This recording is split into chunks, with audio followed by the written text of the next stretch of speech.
Hi, welcome to this organic devotion, the newest in this series of reflections seeking a natural experience and expression of God's presence and purpose without a bunch of artificial additives, one that emerges from the very earthiness of life here on the farmstead. Thanks for hungering along.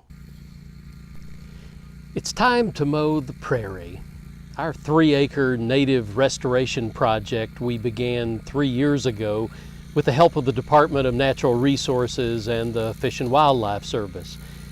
It'll get another prescribed burn before the next growing season, all designed to mimic nature's patterns of grazing and blazing that strengthen the long-term establishment of the perennial grasses and wildflowers. It's easier, of course, to simply spread the seeds and see what happens without any more attentions.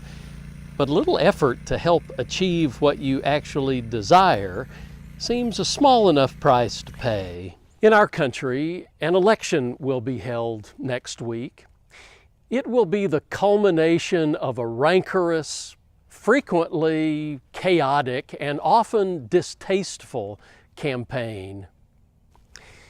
Maybe all that yelling back and forth is part of the price we pay for allowing one another a voice. After all, giving one another a voice, we tend to use it.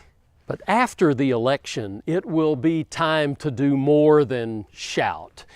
It will be time to do some intentional maintenance of the field to help the desirable things to grow. I received a surprising customer letter this week from a businessman named Jim Prosser, who, for a change, wasn't trying to sell anything other than a future, who talked about this post-election prairie tending time this way. We'll have allowed all us dogs our days of fighting. Let it be done.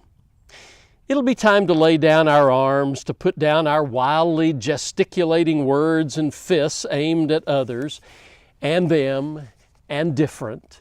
It'll be time to take back our intellects and compassion, our basic humanity, our pursuit of better for, well, better. It always was. We might as well get over ourselves, he continues, get over our so-called leaders who can't concept it, for that matter, let alone heal the rift. Not all will want to do that, but forget them, go around them. We've more important things. We seek the place where roofs and critical thinking are fashioned overhead, where jobs and bellies are filled, the place that settles the strife and affords the smile, the place where families named all can live with a glimmer of hope. The future, as seen in the side-lit eyes of our children, needs us, needs this. Our country and our neighbors, separated as we are by all these miles of difference and indifference, needs us, needs this. No wonder Jim signs his letter owner and also hoper. He stands in a long line of hopers who dreamed of a time when us snakes and babies, lions and lambs would play and graze side by side, when we would note the fall of every sparrow just like our Maker, and when indeed we would all be one, not the same, not all alike, but united as the interconnected, interdependent body that we actually are. It's about time to sow some better seeds, to tend the precious ones still trying to get established, to clear away the dry deadness of a long but spent season, to allow renewing light to get in. This too will take a little effort, but long term, it's good for the soil. Good for the pollinators who will thrive here, good for the birds who will nest here, and the deer who will sleep here, and ultimately good for the rest of us who will be nourished here. I would love to hear about the long-term maintenance you are performing on some of the prairies of your life.